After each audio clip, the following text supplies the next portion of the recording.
Bismillahirrahmanirrahim. Assalamualaikum warahmatullahi wabarakatuh. Selamat pagi teman-teman semua. Selamat datang kembali di kelas psikografi para nabi ya. Kelas di mana kita belajar mengambil hikmah ya, mengambil insight dari kisah para nabi, khususnya dari aspek-aspek psikologis yang bisa kita terapkan di kehidupan sehari-hari. Alhamdulillah kita bisa berkumpul lagi di pagi hari ini di hari ke-16 ya. Di Nabi ke-16 Alhamdulillah. Gak kerasa udah masuk nih ke Nabi ke-16 lagi dan kita juga sudah masuk ke hari ke-20 saum Ramadan ya. Wah, Masya Allah. Sudah mulai mendekati garis finish terakhir nih. Semoga teman-teman semua dilancarkan ya dalam menjalankan ibadah puasanya, diberikan kesehatan dalam menjalankan aktivitasnya ya, juga diberikan kemudahan dalam memahami ilmu yang akan disampaikan oleh guru-guru kita semua. Kang Zen Permana dan juga insya Allah Pak Asep Hairul Gani. Nah, setelah kemarin kita ngebahas soal kisahnya Nabi Harun ya, yang tidak bisa dilepaskan juga dari kisahnya Nabi Musa gitu, karena kalau bisa dibilang ya satu paket lah Nabi Musa sama Nabi Harun itu ya, satu paket kisahnya bareng gitu. Terus kemudian tasknya juga bareng, sehingga jadi sebuah pelajaran juga bagi kita kemarinnya seperti yang telah disampaikan bahwa kayak kadang kita butuh orang lain, kita butuh bersama-sama untuk mencapai sesuatu. Nah, di pagi hari ini insya Allah kita akan membahas kisah Nabi Zulkifli ya, teman-teman semua. Kisah Nabi Zulkifli ini mungkin tidak banyak direkam juga ya dalam Al-Quran, hanya beberapa saja. Tapi kira-kira apa sih yang menarik ya dari kisah Nabi Zulkifli ini? Kalau secara bahasa penyabar yang menanggung kalau nggak salah. Arti Zulkifli ini merupakan title juga gitu. Sama seperti Nabi Idris yaitu title juga ya. Nah, kira-kira seperti apa kisahnya? Pelajaran apa yang bisa kita ambil dari kisah Nabi Zulkifli ini? Mari kita simak bersama-sama. Mangga, Kang Zen. Siap, Bismillahirrahmanirrahim. Nuhun, Kang Adit ya. Eh, Mantap nih. Alhamdulillah sudah masuk ke hari berikutnya dari psikografi para nabi. Kita akan memotret secara psikologi seperti apa profilnya Nabi Zulkifli ya. Karena tadi betul ya kata Kang Adit bilang yang disebutkan di Quran itu ada di dua surat ya, Al-Anbiya dan juga surat Sod, dan itu pun kemudian berbarengan disebutkan dimention dengan nabi-nabi lain, dan itu pun juga bukan cuma berbarengan dimention sama nabi-nabi lain juga, tapi hanya dalam bentuk satu pensifatan, jadi bukan cerita. Jadi bukan nggak seperti kisah Nabi Musa atau Nabi Yusuf kemarin yang kemudian, dan juga Nabi Harun ya, yang ada storytellingnya, yang ada ceritanya. Kalau ini hampir tidak ada ceritanya, yang disebutkan tuh hanya fiturnya, bahwa kemudian, nah misalkan di surat Al-Anbiya tuh ya, dan ingatlah kisah Ismail, Idris, Zulkifli ya, mereka disebut orang yang sabar, itu ya, itu fiturnya kan, profilnya sabar gitu ya. Terus juga di surat Sod, Ibrahim, Ishak, Yakub, terus juga bahas tentang Nabi Zulkifli, semuanya orang-orang yang baik, al-akhyar ya, al-akhyar. Nanti kita akan bahas terkait dengan akhyar itu ya. Jadi aku punya teman waktu dulu S2 ya, sekarang lagi doktor jadi S2 di UI, sekarang lagi doktor juga di UI, namanya Akhyar ya. Memang orangnya selalu berusaha untuk melakukan yang terbaik ya, sesuai dengan namanya ya, Al-Akhyar, yang paling baik. Tapi kita mulai dulu dari siapa sebetulnya Nabi Zulkifli ya, dari asal usul keturunan, profilnya dan lain-lain. Nah, ini yang menarik ya. Eh para ulama itu masih kemudian berdebat ya, atau belum sepakat tentang kira-kira Nabi Zulkifli ini anaknya siapa atau nazabnya dari mana ya. Tapi banyak mufasir, salah satu contohnya Ibnu Katsir itu bilang bahwa Nabi Zulkifli ini putranya dari Nabi Ayub ya. Jadi kalau dimention di Al-Anbiya bahwa termasuk orang-orang yang sabar, karena disandingkan dengan Ismail dan Idris, nah ini kurang lebih profilnya mungkin mirip gitu ya, dan punya bawaan lahir kesabaran yang ekstrim itu dapat dari Nabi Ayub gitu. Jadi kalau pendapatnya benar, maka Nabi Ayub itu langsung punya anak namanya Zulkifli. Jadi salah satu anak dari Nabi Ayub itu Zulkifli ya. Yang berasal berarti dari keluarga yang udah terkenal kesabarannya ekstrim ya dan keteguhan iman yang luar biasa. Jadi dan memang kalau kita mendengar kisah atau riwayat tentang Nabi Zulkifli kisahnya nanti ya kita akan mendapati memang benar ya bahwa Nabi Zulkifli sesabar itu ya dan walaupun tidak se ekstrim Nabi Ayub gitu ya. Nah, cuman ada pendapat lain teman-teman karena kemudian eh, banyak juga cerita-cerita Israiliyat yang kemudian menjelaskan bahwa Nabi Zulkifli itu bukan putra Ayub, tapi nabi yang lahir dan datang dari kaum Bani Israel ya. Dan hidup katanya setelah kalau ditelusuri secara tahun, periodenya eh, muncul setelah Nabi Yakub gitu ya. Nah, jadinya bahkan menyebutkan masih keturunannya Nabi Yakub. Nah, tapi dari yang mana atau siapa kan gitu ya belum tahu. Nah, kalau aku sih kalau merunut-runut sepertinya malah dekatnya ke Nabi Ayub ya kalau ngelihat eh, di Imam At-Tabari, di kajian-kajiannya Ahsanul Qasas apa Qasasul Anbiya-nya dan juga beberapa periwayat yang bukan Muslim itu menyebutkan anaknya Ayub gitu ya walaupun ternyata ya tadi ya ada juga literatur yang menyebutkan dia kemudian turunan Bani Israel ya. Dan juga ada yang menyebutkan bahwa dekat ke periode masanya Nabi Ilyasa. Nah, nanti kita akan bahas tentang itu. Nah, karena kemudian ada tantangan, ada challenge dari raja. Ah, ada beberapa yang bilang bahwa challenge itu datang dari Nabi Ilyasa. Ah, nanti barangkali nanti Pak Asep dapat ini ya. Biasanya kan suka apa mengkaji kenabiannya udah lama. Mungkin nanti kita akan dapatkan info-info terupdate tadi Pak Asep. Tapi kalau yang aku kaji dan baca itu memang kita bahas soal jadi sebenarnya gini, kalaupun keturunannya Nabi Yakub ataupun Nabi Ayub memang ada fitur. Jadi menarik ya teman-teman, ternyata kalau dalam bahasa Sunda mah uyah tara TS kaluhur ya. Jadi bermakna bahwa ada warisan genetika berupa pewarisan sifat yang tidak mungkin lepas dari diri seseorang ke anaknya kan gitu ya. Maka karakter bisa dibangun. Jadi membangun karakter bukan untuk kita. Jadi apain lah percuma lah kita mencoba untuk merubah karakter kita orang bawaan dari atasnya kayak gitu gitu ya. Ya enggak, bukan buat kita, bukan demi kita, tapi demi keturunan gitu ya. Jadi aku eh, mensifati banget ya bahwa dari garis keturunan karena kalau aku kan garis keturunan yang dominannya itu dari pihak perempuan ya. Jadi mamah aku tuh sangat dominan, begitu pemarah ya dan temperamental ya. Kurang lebih mirip sama Nabi Musa lah. Dan itu diwariskan atau terwarisi dari nenek aku ya. Aku manggilnya Enin. Enin pun begitu gitu. Jadi luar biasa memang sangat keras ya. Justru yang laki-lakinya tuh ya suami-suaminya tuh lembut, penyabar, terus lebih tidak dominan ya. Mama aku, nenek aku gitu ya. Dan juga kemudian mamahnya nenek aku. Nah, jadi aku manggilnya apa? Uyut berarti ya. Buyut berarti. Nah, Uyut aku juga sama ya. Ma Icih itu termasuk orang yang kemudian sangat keras ya dan tegas gitu dan ya salah satu fitur pentingnya adalah pundungan ya. Concern about things being fair itu kuat banget ya. Kuat banget dalam dan kalau udah megang satu prinsip satu hal yang nggak berkenan tentang satu hal itu ya kajian ulah gitu ya. Eh, yang mending nggak usah lah sekalian. Nah, itu yang jadi kunci utama ya. Nah, tapi kan yang baiknya ya, misalkan kuat terhadap value, concern tentang fairness, itu dipertahankan. Tapi kan kita juga perlu tahu ada hal-hal lain yang perlahan-lahan mudah mulai diubah.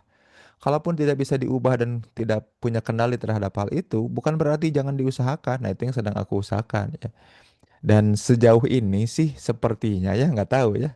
Sejauh ini sepertinya hal-hal baiknya menurun, yang buruk-buruk di aku sepertinya belum kelihatan muncul di anak-anak aku kan gitu. Nah, hal ini tuh penting dan itu harus diwariskan gitu ya ke anak-anak tuh. Jadi yang diwariskan itu bukan harta, tapi kemudian kalau istilah psikologi namanya archetype, teman-teman.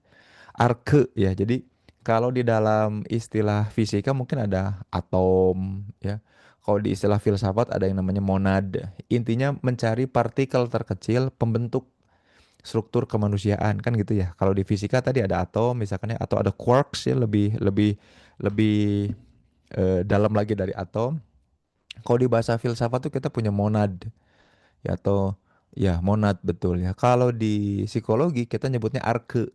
Arke itu bagian terkecil psikologi seseorang yang kemudian kalau itu lama-lama menumpuk bergabung itu jadi kepribadian seseorang. Nah, kajian-kajian soal arke itu banyak ya, maka sampai di titik di mana kemudian Carl Gustav Jung itu kemudian punya sebuah teori yang disebut dengan archetype ya. Archetype itu tipe-tipe arke yang kemudian menular secara generasi turun turun temurun, bahkan bukan cuma mencirikan diri individu tapi juga menjadi penanda atau penciri sebuah bangsa gitu. Makanya kalau orang Indonesia kemudian lebih mudah favor atau lebih mudah takjub sama orang-orang bule ya karena archetype-nya kolonialisme gitu ya. Diwariskan tuh kita tuh mudah takluk, mudah kagum, mudah amazed sama warga-warga asing tuh kayak gitu. Hey, antek-antek asing itu bukan retorika ya, ternyata memang kita punya archetype-nya. Lebih cenderung takluk, tunduk sama bangsa asing tuh jadi archetype kita, katanya gitu ya. Ada beberapa penelitian tentang itu. Nah, makanya di awal ini aku pengen mention atau menekankan terkait hal itu bahwa jang- jangan-jangan ternyata selama ini ada hal-hal yang tidak bisa dikendalikan dalam diri kita berupa warisan sifat dari orang-orang terdahulu yang kita miliki. Nah, pertanyaannya, ternyata kita bisa bangun itu gitu ya. Nah, dari kisah Zulkifli ini kita belajar kemudian apa yang menjadi landasan utama perilaku seseorang itu ya jangan-jangan salah satunya adalah tadi ya warisan genetik dari orang-orang sebelumnya. Karena dimention bersamaan dengan kisah-kisah orang soleh nih, Nabi Zulkifli itu Ismail Idris dalam kesabarannya disandingkan dengan Ibrahim Ishak Yakub dan Ayub ya terkait dengan pilihan orang-orang yang terbaik gitu. Nah, ternyata nah aku belum nemu nih nama sebenarnya siapa, tapi ternyata Zulkifli itu berasal dari kata Arab yang berupa julukan ya, bukan kemudian nama asli dari nabinya. Ya.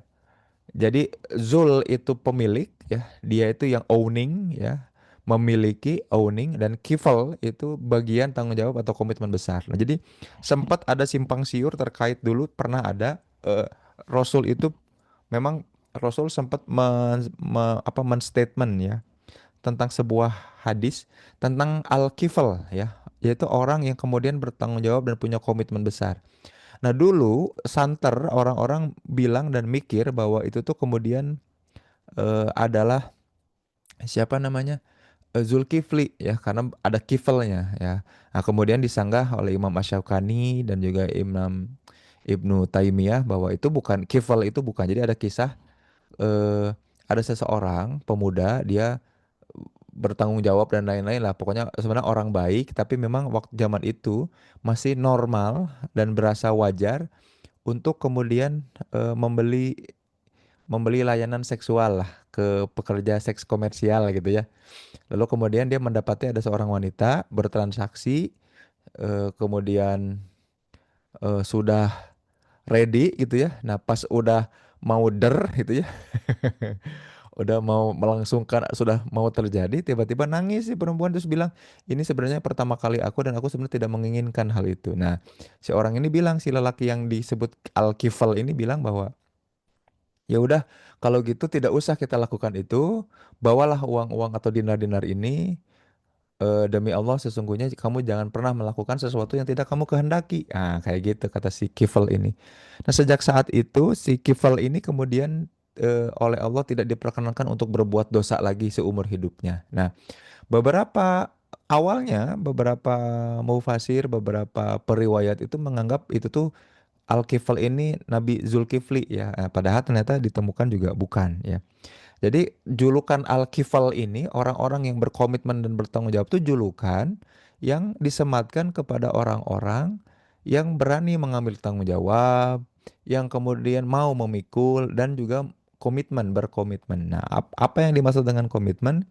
The extent to which we maintain or retain relationship. Jadi sebuah usaha untuk berupaya untuk memelihara dan mempertahankan sebuah relasi itu namanya komitmen. Jadi kalau aku berkomitmen sama sesuatu ya, sama relasi dengan A, dengan B, komitmen dengan misalkan Sintesa, dengan UPI, dengan siapapun ya, dengan klien, maka aku akan memperpanjang nih aktivitas, upaya, pikiran, perasaan ya untuk nge-maintain, memelihara and retain, tetap bertahan in relationship ya. Nah, itu juga bagian dari al-kifl ya. Jadi itu sebenarnya sebuah gelar.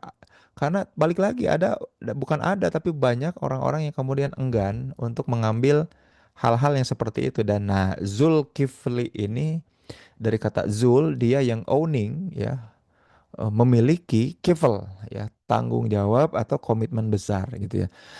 Maka maknanya kira-kira ini ada seseorang yang bisa memikul tanggung jawab yang besar. Nah, konteks nama Zulkifli ini karena orang nggak kenal si orang ini. Jadi kalau di beberapa riwayat ada dua pilihan tadi, ada Ilyasa, seorang nabi yang menawarkan, yuk siapa yang kemudian, jadi Ilyasa tuh udah tua katanya, atau nabi atau raja ini udah tua. Terus beliau bilang, kalau saja ada yang mau menggantikan aku, maka sesungguhnya akan aku berikan ya semua yang aku miliki untuk orang itu ya. Mengabdi di tengah masyarakat sehingga aku dapat melihat bagaimana ia beramal. Nah, siapa ya yang mau menggantikan aku? Nah, kayak gitu. Nah, di beberapa riwayat disebutkan Nabi Ilyasa, di riwayat lain ya, ada kayak Ibnu Hatim, Ibnu Jarir, Daud bin Hindi itu menyebutkan Ilyasa, tapi di beberapa riwayat lain disebut ada seorang raja gitu ya. Nah, yang kemudian menarik adalah ada seorang pemuda orang-orang nggak kenal, tapi orang tahu bahwa ini tuh orang yang baik, orang yang soleh gitu ya. Nah makanya karena nggak tahu siapa namanya, beliau dijuluki Zulkifli, orang yang mau memikul tanggung jawab atau orang yang mau berkomitmen. Nah makanya kemudian jadi syaratnya itu, syarat dari seorang nabi atau raja yang kemudian akan pensiun itu syaratnya adalah, siapa di antara kalian yang sanggup memenuhi tiga syarat dariku, lalu aku angkat menjadi penggantiku, katanya gitu ya. Ketiga syaratnya itu adalah berpuasa di siang hari ya, dan bangun pada malam hari ya sepertiga malam untuk sholat, dan tidak mudah marah. Nah, ini udah pasti bukan aku ya.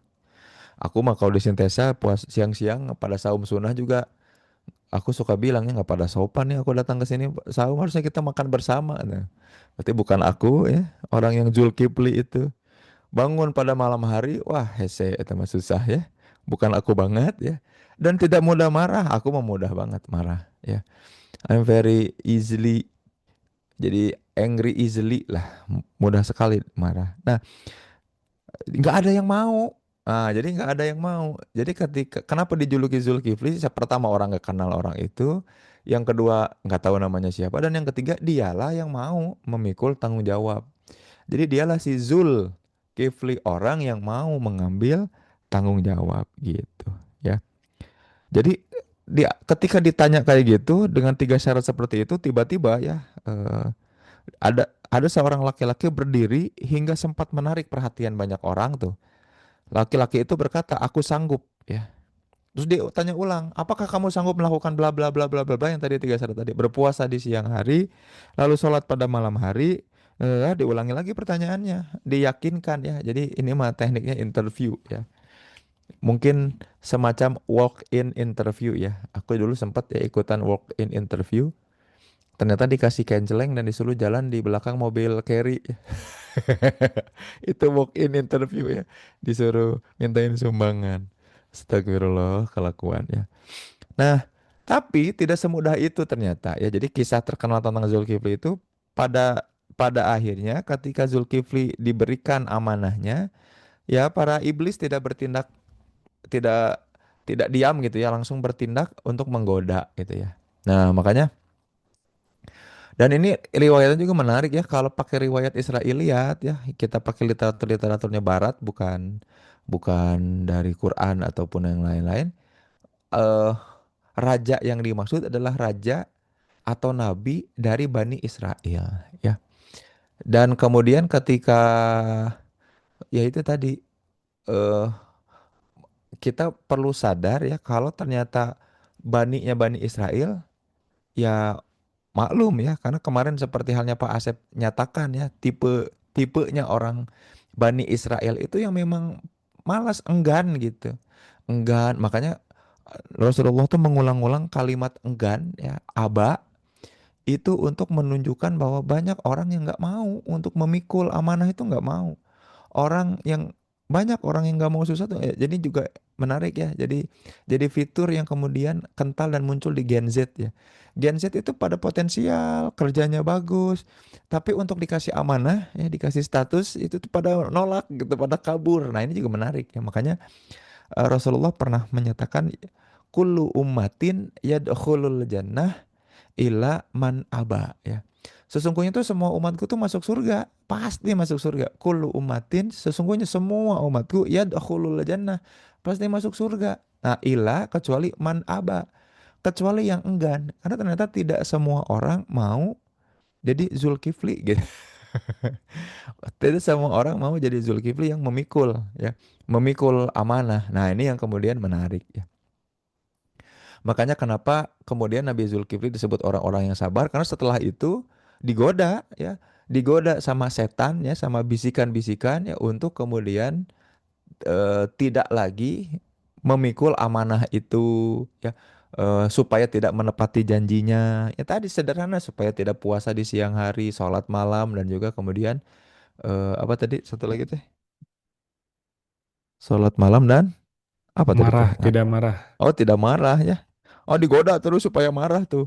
Jadi suatu saat ya datang orang ngetuk-ngetuk pintu tuh ke Nabi Zulkifli itu. Siapa ini? Katanya orang tua yang teraniaya. Dan banyak tuh ya godaan-godaan macam itu supaya marah gitu ya. Nah, cuma dari Nabi Zulkifli kita, nah, kalau misalkan pertanyaannya gini, lalu kisah ini kira-kira ngajarin apa terhadap Rasulullah ya, supaya punya persisten ya.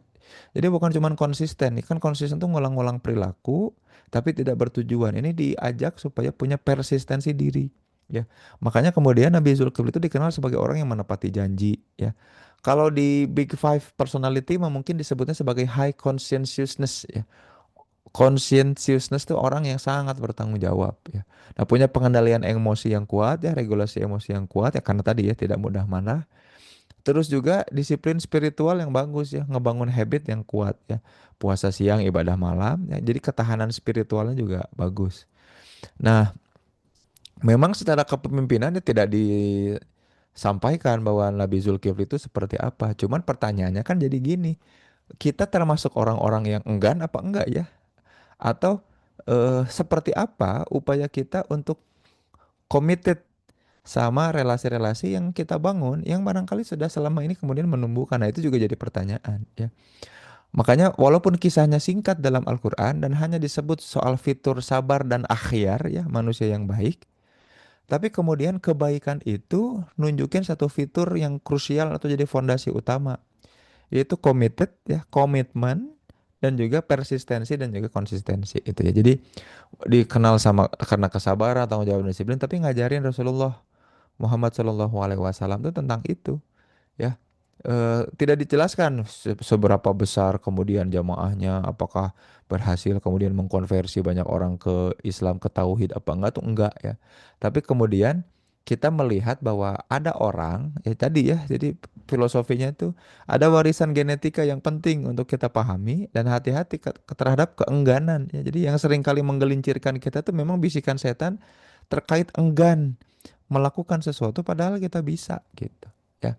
Dan ini yang, dan memang hanya dua kali sebetulnya Nabi Zulkifli itu kalau tidak salah disebutkan di Quran itu, tapi ya tadi termasuk al-akhyar ya, orang-orang yang akhyar, sebuah karakter yang kemudian eh, menjadi kunci ya, bahwa Nabi Zulkifli ini juga sosok yang luar biasa dan juga jadi pembelajaran bagi Rasulullah gitu ya.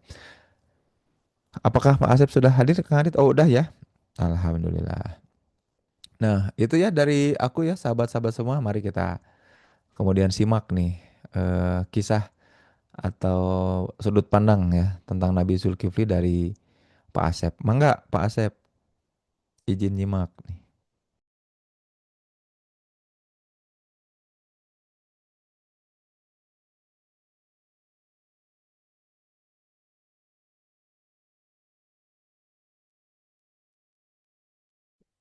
Assalamualaikum warahmatullahi wabarakatuh. Terima kasih Kang Zen. Saya ingin menambahkan saja, memang Nabi Zulkifli ini cukup menarik ya. Jadi beliau mendapatkan sayembara lah mungkin ya. Eh, Sayembaranya itu sendiri eh, ada tiga tema ya. Tapi saya ingin membahasnya ini ada dari kena di situ ada puasa ya. Jadi tidak puasa di siang hari, kemudian sholat di malam hari, dan mengendalikan marah ya. Nah, ini mungkin yang akan kita coba bahas. Ini kan kaitannya hikmahnya dengan saat ini menahan ya. Menahan itu kenapa menjadi penting sih tema menahan ini? Nah, jadi kalau kita sahabat-sahabat sekalian mempelajari tentang psikologi perkembangan, yaitu ada yang namanya fungsi eksekutif atau executive function. Nah, permasalahan di masyarakat sekarang ini, saya rasa nggak di masyarakat sekarang, kali ini dari masyarakat zaman dulu juga ya. Kalau orang tua, kalau orang tua tidak mengajarkan anak sedini mungkin belajar menahan, maka hidupnya akan sulit ya di usia-usia berikutnya. Nah, jadi sampai ada satu tokoh, Houghton, yaitu melakukan penelitian yang penelitiannya itu adalah marshmallow efek ya. Jadi penelitiannya sangat sederhana. Jadi seorang anak ya, eh, anakku sukanya apa? Misalnya permen. Nah, jadi permen itu ditaruh di depannya dia di sebuah meja. Si peneliti mengatakan bahwa kalau kamu bisa menahan apa namanya selama 5 menit, kamu tidak segera apa namanya menikmati permen ini, nah, kamu akan mendapatkan katakanlah 10 permen. Nah, penelitiannya cuma gitu aja. Nah, tetapi si peneliti ini melakukan penelitiannya longitudinal. Jadi ada anak-anak yang bisa nahan, banyak anak-anak yang nggak bisa nahan. Nah, yang ditelitinya tuh di anak-anak yang nggak bisa nahan nih. Apa gitu di kemudian hari. Nah, wah itu lebih menarik gitu ya penelitian ini. Bahwa orang yang bersangkutan tidak mampu membuat perencanaan, peluangnya juga adalah menjadi orang yang tidak bisa, self leadershipnya rendah, nggak bisa mengatur pekerjaan, ya kemudian juga kalau misalnya di dalam rumah tangga kacau gitu ya. Nah, karena banyak tema-tema ini. Nah, termasuk juga di dalam penelitian itu dulu mungkin belum ada pinjol, kali di penelitian itu terlibat di dalam ragam kejahatan. Nah, jadi menahan itu adalah tema penting.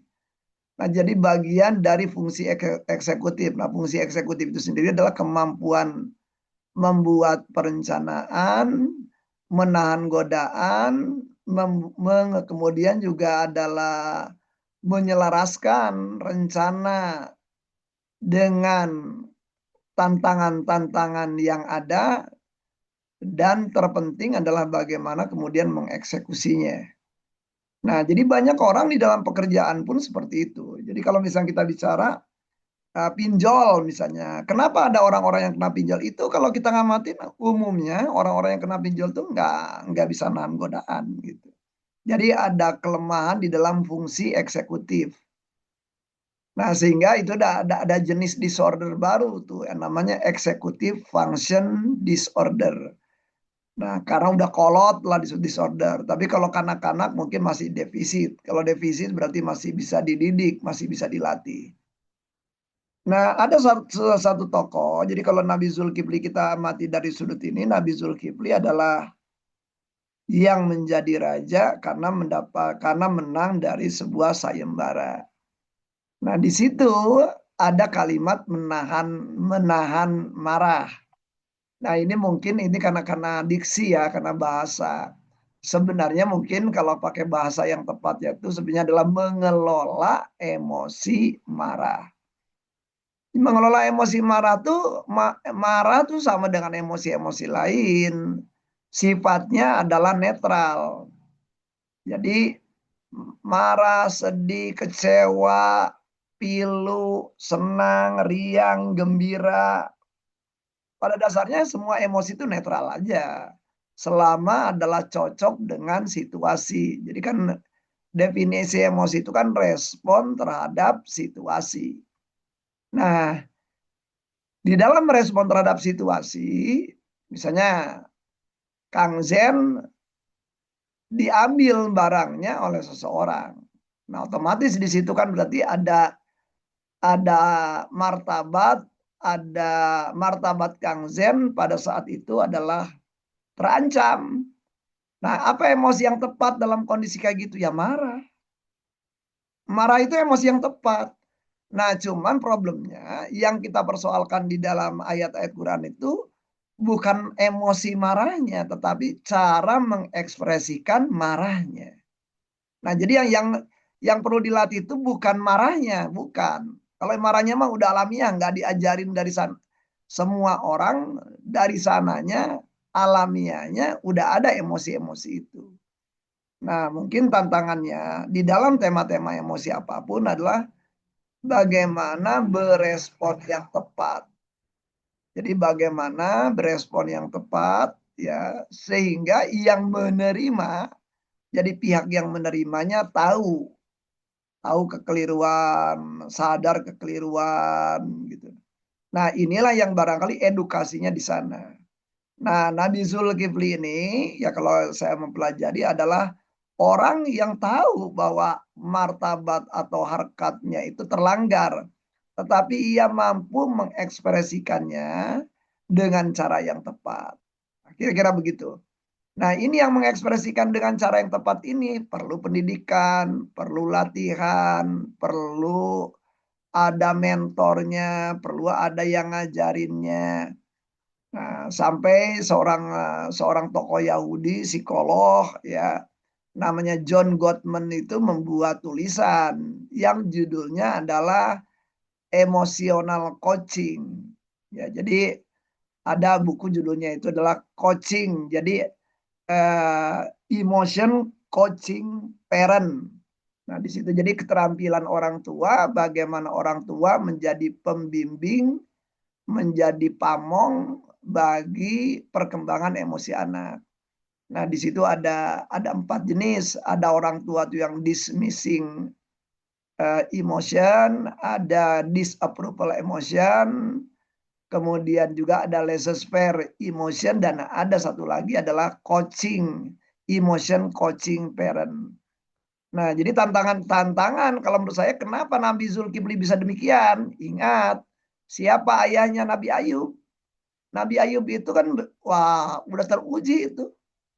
Udah teruji di dalam kegiatan-kegiatan, teruji di dalam kesulitan, teruji dalam adverse adversity gitu ya. Nah, sehingga sangat wajar. Jadi beliau itu berarti ada mentornya, ada pembimbingnya, ada yang ngasih tahu caranya. Nah, ini berarti yang namanya tema-tema emosi itu adalah tema penting.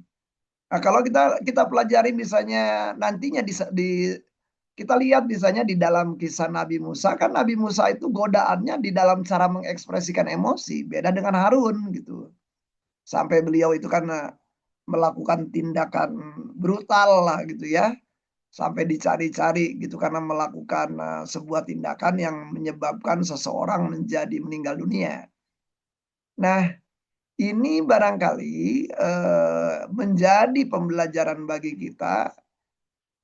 Di dalam kajian-kajian psikologi kontemporer itu ada tokoh namanya itu Salvatore Maddi. Nah, Salvatore Maddi itu menjelaskan, jadi dalam keadaan tertekan. Nah, jadi kalau kita mempelajari ragam teori stres itu kan ada 3. Teori stres pertama berkaitan dengan event yang dialami oleh seseorang. Teori stres yang kedua bicara adalah support system. Jadi walaupun barangkali kita orangnya rapuh, tapi selama support system kitanya kuat, ya kita bisa baik-baik saja. Tetapi yang ketiga itu ada yang namanya hardiness theory. Nah, hardiness theory ini menggambarkan sebesar apapun tantangan hidup, apabila orang itu merasa tertantang, jadi dia pandang sebagai challenge, maka orang yang bersangkutan memiliki komitmen supaya masalah sampai tuntas, supaya tantangan bisa diatasi, supaya tujuan bisa tercapai. Jadi yang pertama ada komitmen. Jadi komitmen itu adalah rasa keterikatan seseorang termotivasi apapun caranya adalah masalah-masalah bisa diatasi. Nah, gara-gara challenge tadi, nah berarti ini challenge itu kan kemampuan berpikir, bagian dari keterampilan kognitif. Nah, gara-gara challenge tadi, maka ada orang jadi komit, karena komit dia tahu bahwa nggak ada masalah yang nggak bisa dipelajari, gitu ya. Karena itu berarti perlu ada peningkatan kompetensi.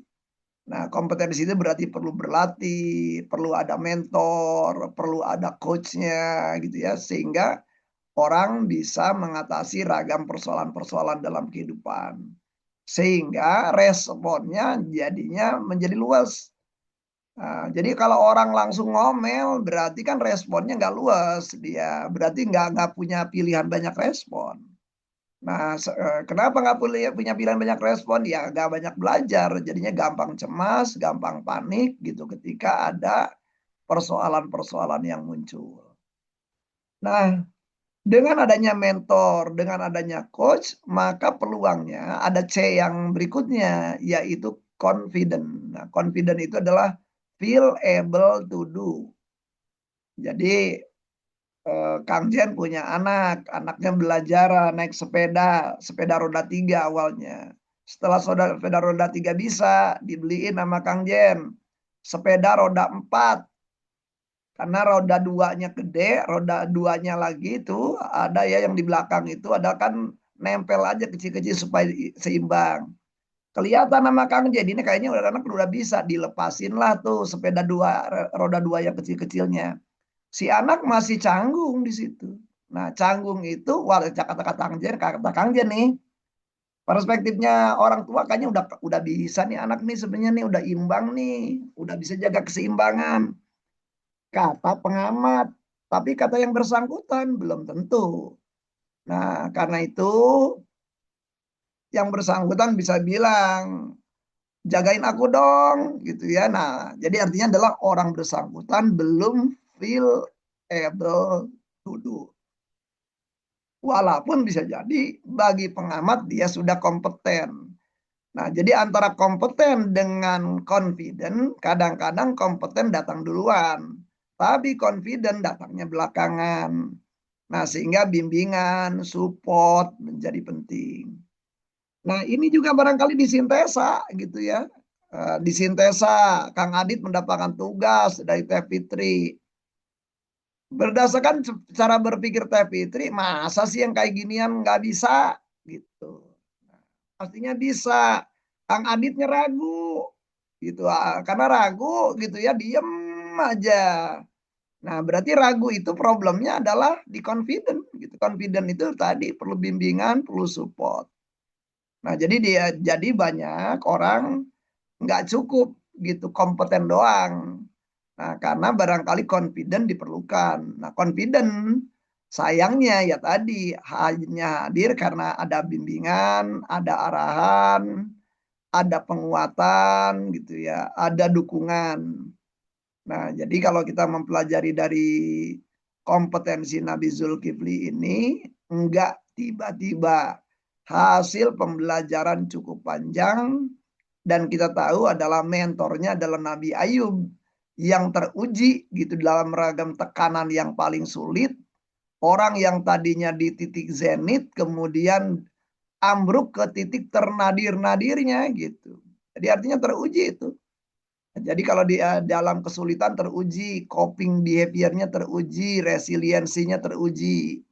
Nah, sehingga juga barangkali juga termasuk mengelola ragam emosi, tidak hanya sekedar emosi marah, tapi emosi sedih, emosi kecewa, ya, emosi merana, gitu, emosi galau, ya.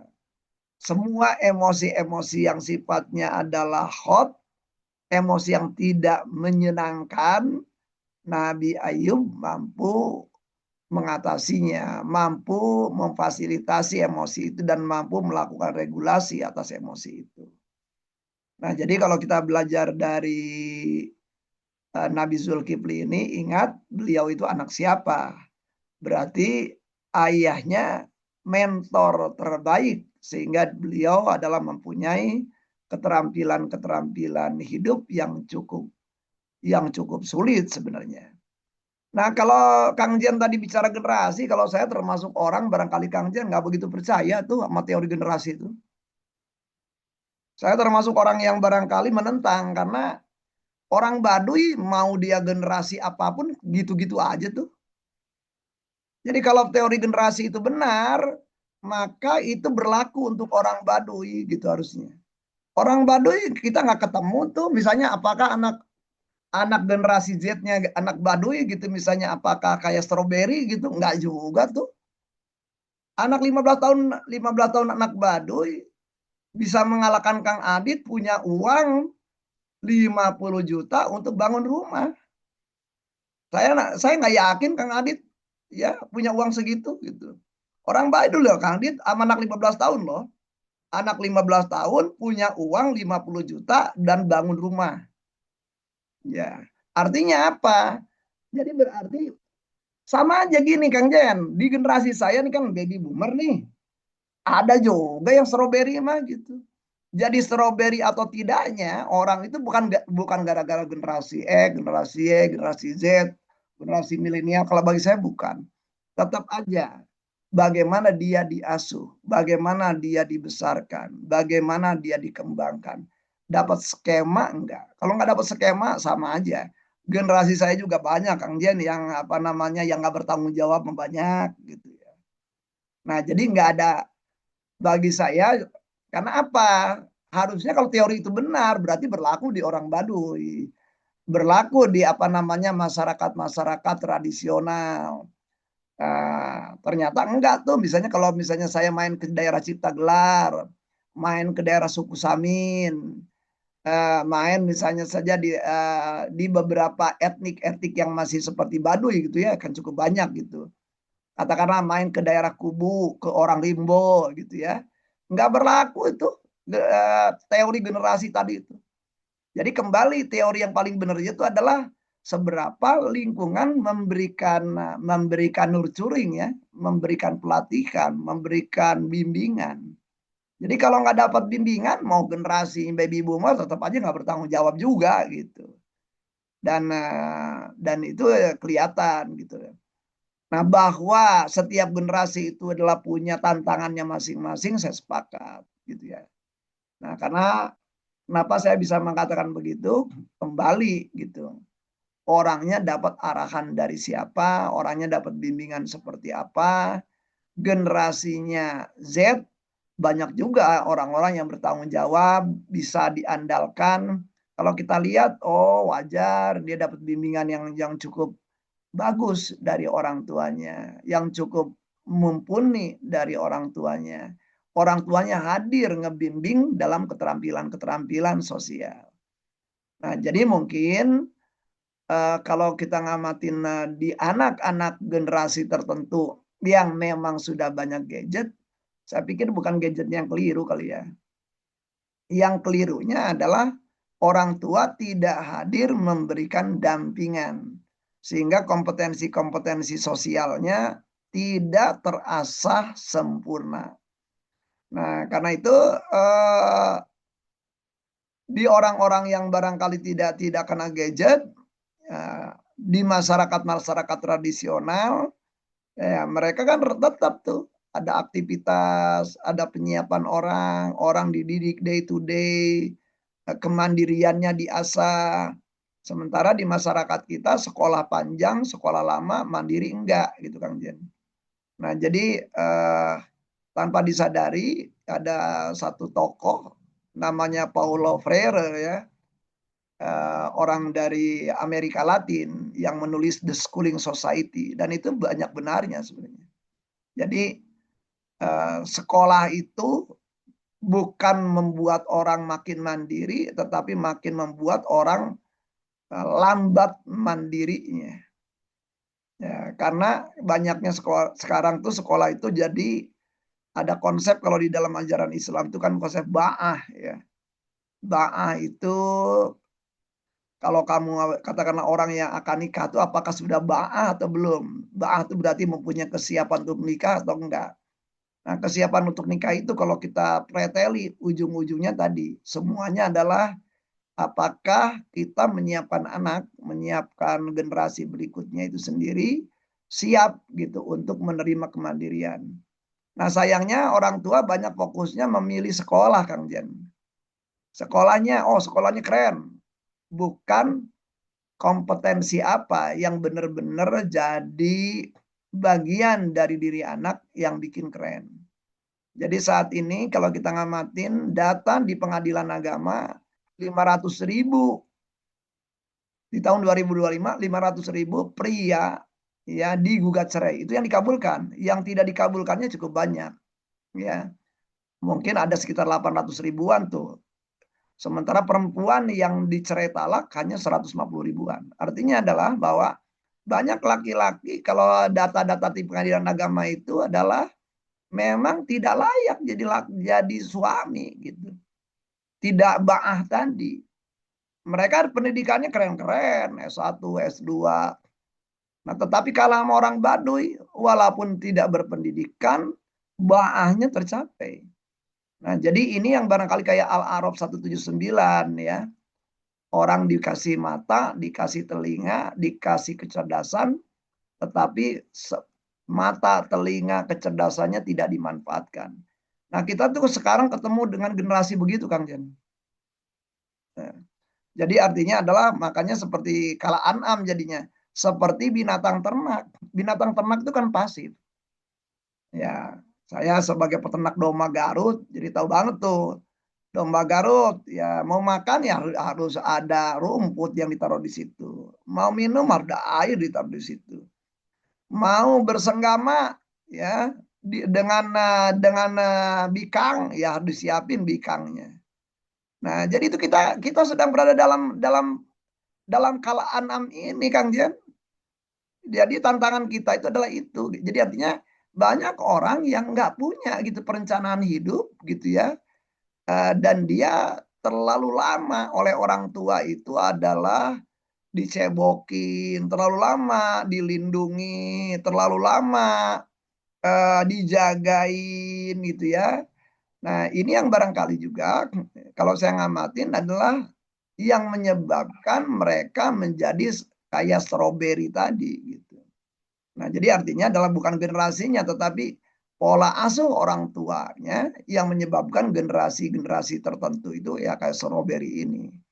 Nah, ujung-ujungnya jadi tadi mereka sekolah tinggi, mohon maaf, tidak pernah digunakan tuh kemampuan berpikirnya, keterampilan berpikirnya, wawasan berpikirnya nggak pernah dipakai. Karena apa? Nggak pernah diuji dalam keseharian, nggak ada partner dalam keseharian. Orang tua kemudian, nah beda dengan orang-orang Baduy, day to day keterampilan berpikirnya tuh dipakai gitu. Ya orang Baduy memang secara ini tidak belajar dia secara ini, tetapi mereka belajar otodidak tentang angka, tentang aksara, ya. Sehingga ujung-ujungnya data yang bikin kita kaget adalah Baduy itu masuk kecamatan Lewidamar, ya Lewidamar. Itu ada di BRI Lewidamar, Kang Jen. Ini data yang paling bikin kita gregetan. Penabung terbanyak orang Baduy. Ayo. Penabung terbanyak di daerah situ tuh orang Baduy justru. Yang uang tabungannya banyak orang Baduy. Orang-orang sekitar Lewi Daman, Pika Serirana banyak minjem uang ke orang Baduy. Coba. Yang minjem uang, yang sarjana, yang sekolah. Nah ini kan menggambarkan gitu bahwa persoalannya adalah bukan masalah sekolahnya di mana, tetapi tadi sekolah itu cuma ngumpulin pengetahuan aja, tetapi pengetahuannya tidak dimanfaatkan. Nah, jadi sekarang ini kita berada di dalam generasi kala enam, dan yang banyak kala enam, mohon maaf Kang Dian, lalaki. Ya, terbukti yang banyak digugat cerai pun para pria. Maka sebenarnya yang dibutuhkan barangkali Pak Prabowo itu keliru. Harusnya adalah Menteri Pemberdayaan Pria yang dibutuhkan kita saat ini. Ya, jadi marwah kaum pria itu tidak sedang baik-baik saja, Kang Jen. Nah, karena tadi ya jadi boro-boro kayak Nabi Zulkifli gitu. Nah, itu yang barangkali saya pikir ya kalau kita mengacu kepada kisah Nabi Zulkifli adalah beliau adalah orang yang oleh orang tuanya, oleh ayahnya terlatih sehingga pada waktu ada sayembara itu beliau termasuk orang yang lulus dalam sayembara ini. Nah, walaupun kisahnya tidak begitu banyak gitu ya, akan tetapi saya pikir tema ini adalah menjadi tema yang paling menarik gitu ya di dalam Al-Qur'an.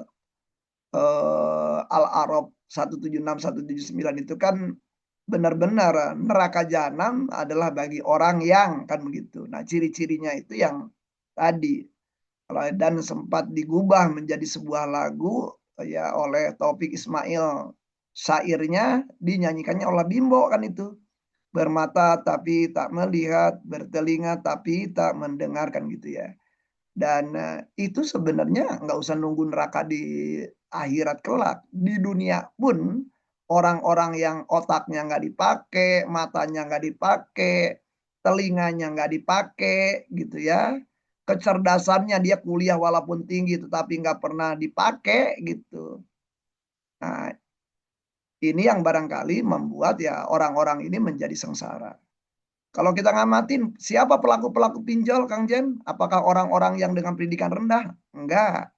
Data-data para pelaku pinjol, ya karena saya sering kali berurusan dengan polisi ini ya, justru adalah orang-orang yang notabene pendidikannya relatif tinggi.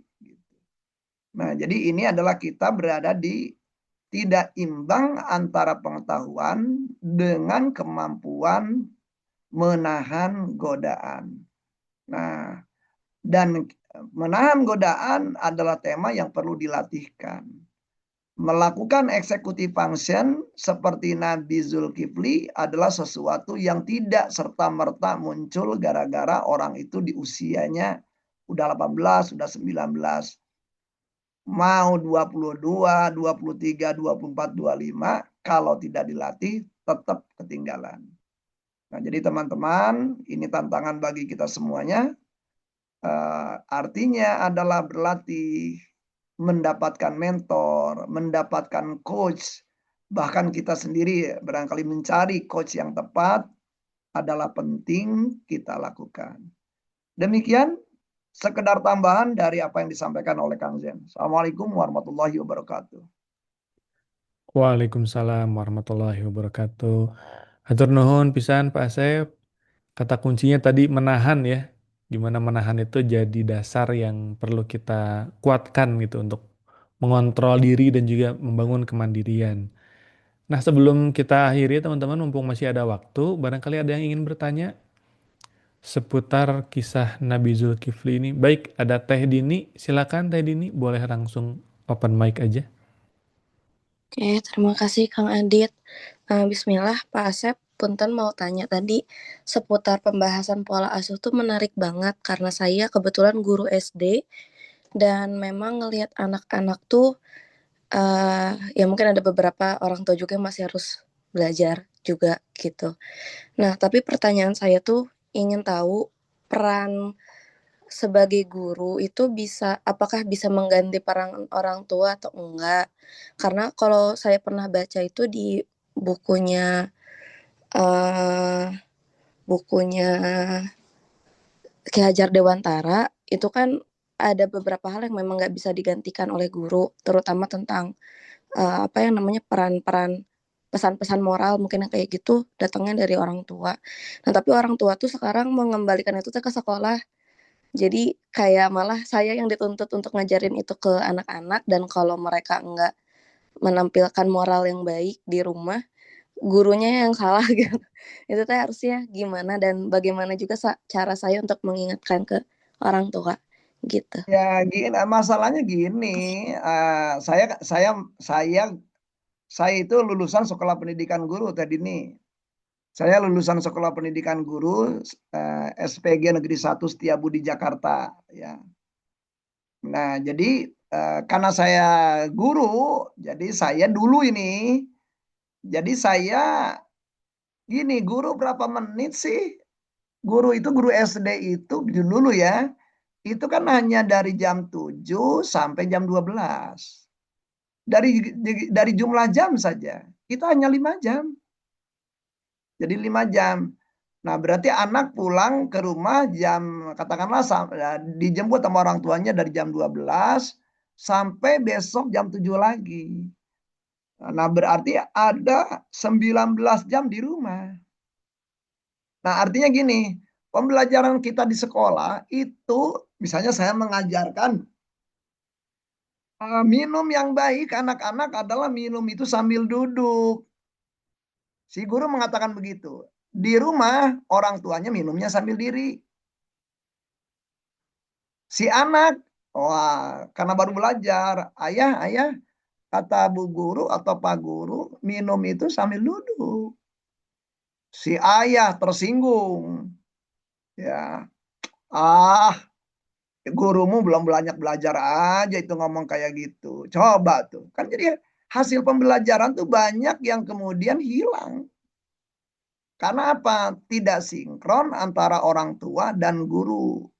Gitu. Nah, jadi dulu ya kalau saya ngajar tuh, saya seringkali kumpulin, memaksa orang tua paling tidak sebulan sekali ketemu.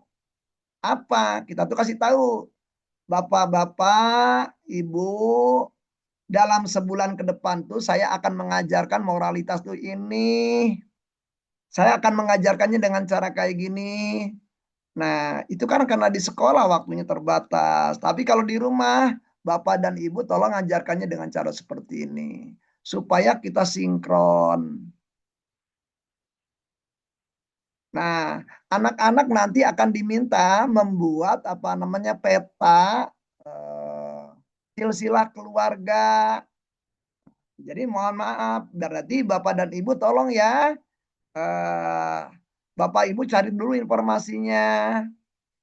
Sehingga anak tuh tahu apa yang dimaksud dengan bapak, ibu, bibi, paman, uak, istri, uak pamegat, aki tigigir. Nah, tolong bapak ibu buat dulu. Sehingga anak-anak nantinya kalau didapat tugas seperti itu, bapak ibu udah siap. Dulu saya bikin begitu. Jadi artinya ada forum itu.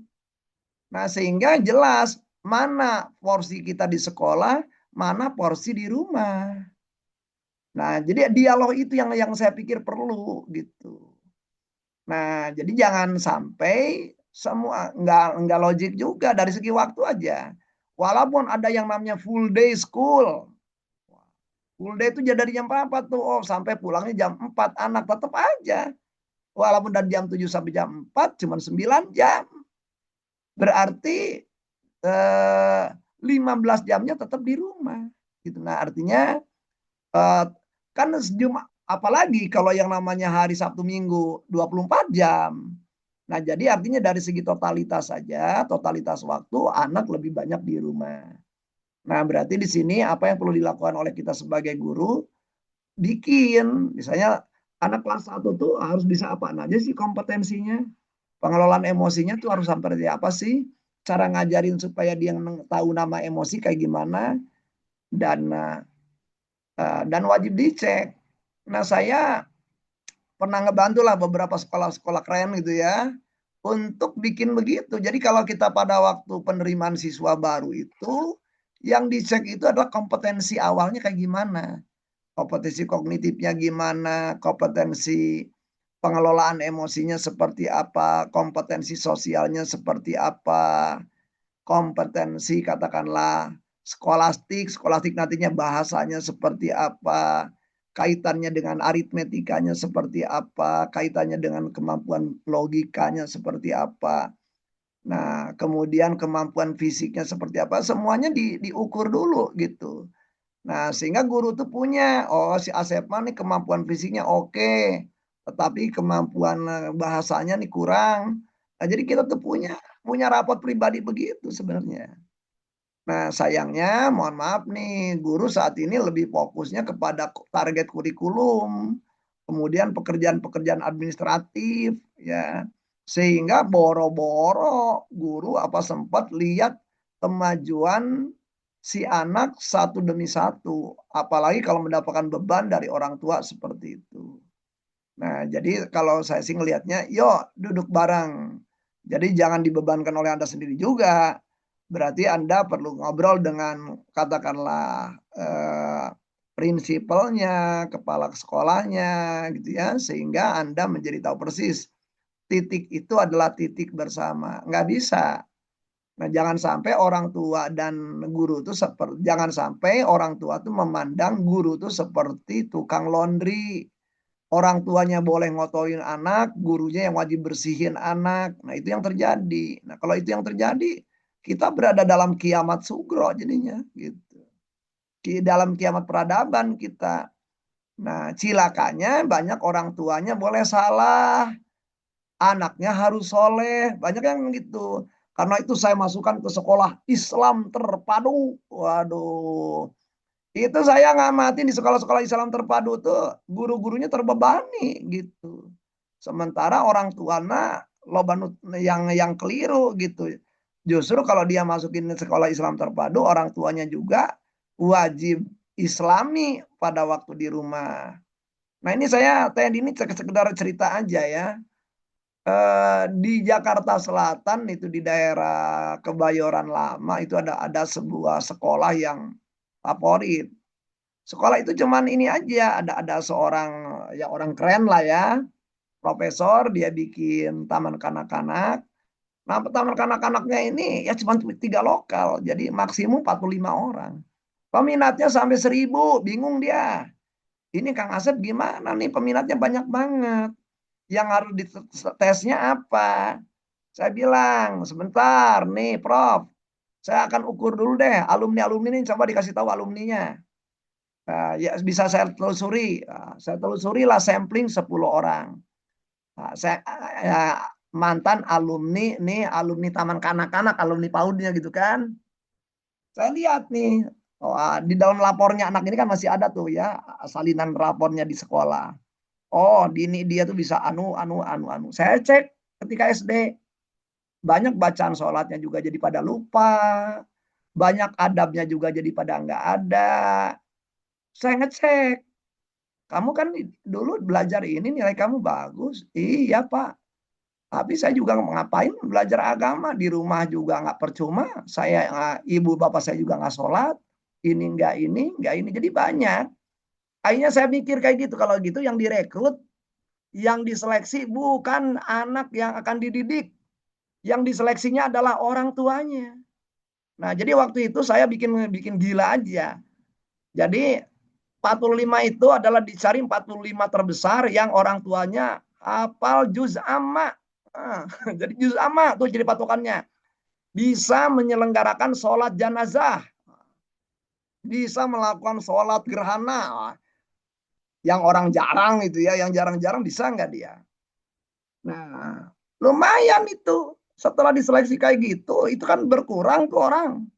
Dites sama kita gitu ya. Mereka nanya kenapa yang wah banyak yang protes. Kenapa bukan anaknya yang diseleksi?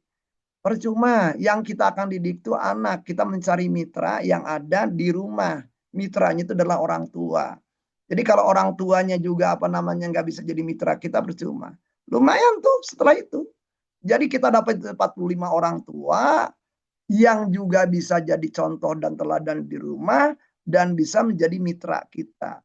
Sayangnya selama ini kita itu nggak gitu. Yayasan itu milihnya adalah anaknya yang dites, uangnya yang dites dari orang tuanya. Orang tua akhirnya ngeliat, gua kan udah bayar, tanggung jawab dulu dong. Waduh, udah mengerikan itu. Anak anak akhirnya adalah seakan-akan guru menjadi guru banyak di sekolah-sekolah elit itu jadi seakan-akan menjadi pembantu rumah tangga jadinya. Alih-alih menjadi guru yang wajib dihormati. Nah, jadi saya pikir cara pandangnya kira-kira begitu Teh Dini. Ya, artinya jelas kalau kita bicara tanggung jawab pendidikan ya tanggung jawabnya di orang tua. Karena apa? Day to day banyak kegiatan, banyak ini ya kecuali kalau misalnya mereka orang tuanya tiada cerita lain gitu. Saya pikir gitu tadi ini. Baik, sudah cukup tadi ini ya. Sudah sangat menjawab. Baik, kalau begitu ya terima kasih banyak Pak Sep atas jawabannya. Ya PR kita semua ya soal pendidikan gitu. Bagaimana orang tua mungkin belum jadi partner juga bagi para guru-guru di sekolah dan memberikan contoh yang baik untuk anak-anaknya di rumah itu. PR juga buat saya sebagai calon orang tua nanti insya Allah. Baik, kalau begitu terima kasih banyak teman-teman semua yang sudah hadir di pagi hari ini. Insya Allah kita ketemu lagi besok dengan kisah yang berbeda. Kita akhiri saja pagi ini dengan doa kafaratul majelis. Subhanakallahumma wa bihamdika asyhadu an la ilaha illa anta astaghfiruka wa atubu ilaik. Selamat beraktivitas teman-teman semua. Selamat menjalankan ibadah puasa. Aku Aditya Ramadan pamit. Mewakili tim Sintesa. Assalamualaikum warahmatullahi wabarakatuh. Waalaikumsalam warahmatullahi wabarakatuh.